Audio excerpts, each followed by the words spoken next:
Hi guys, अभी जो हम लोग का सीरीज चल रहा है वह है लुसेंट का बुक। लुसेंट का बुक जो सामान्य ज्ञान बुक आता है उसी का हम लोग का भी सीरीज चल रहा है।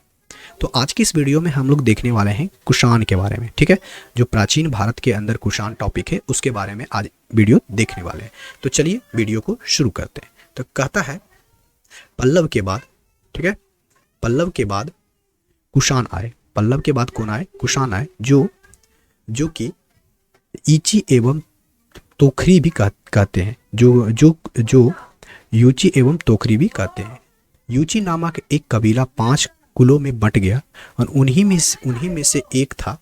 एक कुल थे कुषाण। ठीक है, तो एक कबीला ये कबीला 5 भागों में बंट गया था और उन्हीं में से एक कुल के थे, वो कुषाण था। कुषाण वंश के संस्थापक कुजुल कडफिसेस, ठीक है, कुजुल कडफिसेस था और इस वंश का सबसे प्रतापी राजा कनिष्क था। इस वंश का प्रतापी राजा कौन था? कनिष्क था। इसकी राजधानी पुरुषपुर यानी पेशावर थी। ठीक है, अब कुषाणों की द्वितीय राजधानी मथुरा थी। कुषाणों की दूसरी राजधानी कहाँ थी? मथुरा थी। कनिष्क ने 78 ईस्वी में गद्दी पर बैठने के समय, ठीक है, कनिष्क ने 78 ईस्वी में एक संवत चलाया जो कि शक संवत कहलाता है। ठीक है, क्या कहलाता है? शक संवत कहलाता है, जिसे भारत सरकार के द्वारा प्रयोग में लाया जाता है। बुद्ध धर्म की चौथी बौद्ध संगति कनिष्क के शासनकाल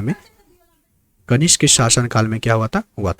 और ये कहाँ पर हुआ था? तो ये हुआ था कुंडल वन में। ठीक है, कुंडल वन में कश्मीर में हुआ था। ठीक है, अब ये कहता है कि बौद्ध धर्म की चौथी बौद्ध संगति कनिष्क के शासनकाल कुंडल वन में प्रसिद्ध बौद्ध विद्वान वसुमित्र की अध्यक्षता में हुआ था। कनिष्क बौद्ध धर्म का महायान संप्रदाय का अनुयायी था। कनिष्क जो था बौद्ध धर्म का महायान संप्रदाय था, उसका अनुयायी था। चीनी जनरल पेन चुआन ने कनिष्क को हराया था। ठीक है, चीनी जनरल पेन चुआन ने कनिष्क को हराया था। आरंभिक कुषाण शासकों ने भारी संख्या में स्वर्ण मुद्रा जारी की है, जिसकी शुद्धता गुप्त काल की स्वर्ण मुद्राओं में उत्कृष्ट है। ठीक है, कहता है कुषाणों ने सोने के सर्वाधिक सिक्के जारी किए थे। नोट में लिखा गया है कि कुषाणों ने ही सोने के सर्वाधिक सिक्के जारी किए थे। कुषाणों ने उत्तरी पश्चिमी भारत में सर्वाधिक संख्या में तांबे के सिक्के जारी किया था। ठीक है, कुषाणों ने उत्तरी पश्चिम में भारत के सर्वाधिक तांबे के सिक्के जारी किए थे।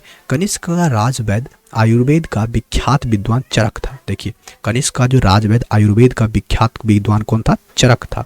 कहता है जिसने चरक संहिता की रचना की। चरक संहिता की रचना किसने किया? तो चरक ने किया था, जो भारतीय चिकित्सा शास्त्र का विश्वकोश कहा जाता है। जो कि भारतीय चिकित्सा शास्त्र का विश्वकोश कहा जाता है। महाविवास सूत्र के रचनाकार वसुमित्र हैं और इन्हें बौद्ध धर्म का विश्वकोश कहा जाता है। कनिष्क के राजकवि अश्वघोष ने बौद्धों का रामायण बुद्ध चरित्र की रचना की। ठीक है, कनिष्क के राज्यकवि अश्वघोष ने बौद्धों का जो रामायण है बुद्ध चरित्र की रचना की थी। वसुमित्र, पासवर, नागा अर्जुन, महाचेतक और संघरक्षक भी कनिष्क के दरबार में विभूत थे। वसुमित्र, पासवर, नागा अर्जुन, महाचेत और संघरक्षक भी कनिष्क के दरबार में क्या थे? विभूत थे। कहता है भारत का आइंस्टीन नागा अर्जुन को कहा जाता है। भारत का जो आइंस्टीन कहा जाता है, किसको कहा जाता है? तो नागा अर्जुन को कहा जाता है। इनकी पुस्तक माध्यमिक सूत्र, ठीक है, माध्यमिक सूत्र है। जो इनका जो पुस्तक है माध्यमिक सूत्र है, जिसने नागा अर्जुन ने सापेक्ष का सिद्धांत दिया था। नागार्जुन ने ही इसी बुक में कहा था, इसी जो ये पुस्तक है इसी में नागार्जुन ने सापेक्ष के सिद्धांत का वर्णन किया, मतलब उसमें लिखा था, सिद्धांत इसी में दिया है। तो कनिष्क की मृत्यु जो 102 ईस्वी में हो गई और कुषाण वंश का अंतिम शासक वासुदेव था। ठीक है, कुषाण वंश का अंतिम शासक वासुदेव था। कुषाण राजा देवपुत्र कहलाते थे। कुषाण राजा क्या कहलाते थे? देवपुत्र कहलाते थे। और यह उपाधि कुषाणियों ने चीनियों से ली थी। यह उपाधि कुषाणों ने किससे ली थी? तो चीनियों से ली थी। गंधार शैली एवं मथुरा शैली का विकास कनिष्क के शासनकाल में हुआ था।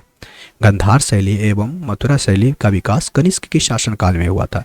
मथुरा संग्रहालय में कुषाण कालीन मूर्तियों का संग्रह अधिक मात्रा में है। गंधार कला के लिए तक्षशिला प्रसिद्ध है। गंधार कला के क्या है? तक्षशिला क्या है? प्रसिद्ध है। रेशम मार्ग पर नियंत्रण रखने वाले शासकों में सबसे अधिक प्रसिद्ध कुषाण थे। ठीक है, रेशम मार्ग पर नियंत्रण रखने वाले शासकों में सबसे प्रसिद्ध कौन थे? कुषाण थे। कुषाण साम्राज्य में मोर्गे पर सुरक्षा प्रबंध था, ठीक है। और रेशम मार्ग का आरंभ कनिष्क ने किया था। रेशम मार्ग का आरंभ किसने किया था? कनिष्क ने किया था। रेशम बनाने की तकनीक का आविष्कार सबसे पहले चीन में हुआ था। देखिए, रेशम बनाने का तकनीक का आविष्कार कहाँ पर हुआ था? सबसे पहले चीन में हुआ था। मथुरा साटक नामक विशेष प्रकार के वस्त्र का निर्माण केंद्र था। मथुरा साटक नामक विशेष प्रकार का वस्त्र का निर्माण केंद्र था। कहता है कनिष्क काल में सबसे अधिक विकास वास्तु कला के क्षेत्र में हुआ और इसी काल में बुद्ध की खड़ी मूर्ति का निर्माण हुआ। कुषाण काल में सबसे अधिक विशाल वास्तुकला का क्षेत्र में हुआ, ठीक है। उसका जो विकास हुआ वास्तुकला के क्षेत्र में हुआ और इसी काल में बुद्ध की खड़ी मूर्ति जो बना था, यानी प्रतिमा जो बना था, इसी काल में हुआ था। तो इसी तरह से हम लोग का जो है कुषाण क्या हो गया? समाप्त हो गया। तो आगे अगला टॉपिक होगा हम लोग का, वो होगा संगम युग, ठीक है, संगम युग। तो इस वीडियो में हम लोग यहीं तक देखते हैं। तो आपको ये वीडियो कैसा लगा कमेंट बॉक्स में बताइए। वीडियो अच्छा लगा तो लाइक कीजिए, शेयर कीजिए। मिलते हैं नेक्स्ट वीडियो में, तब तक के लिए टेक केयर, बाय बाय।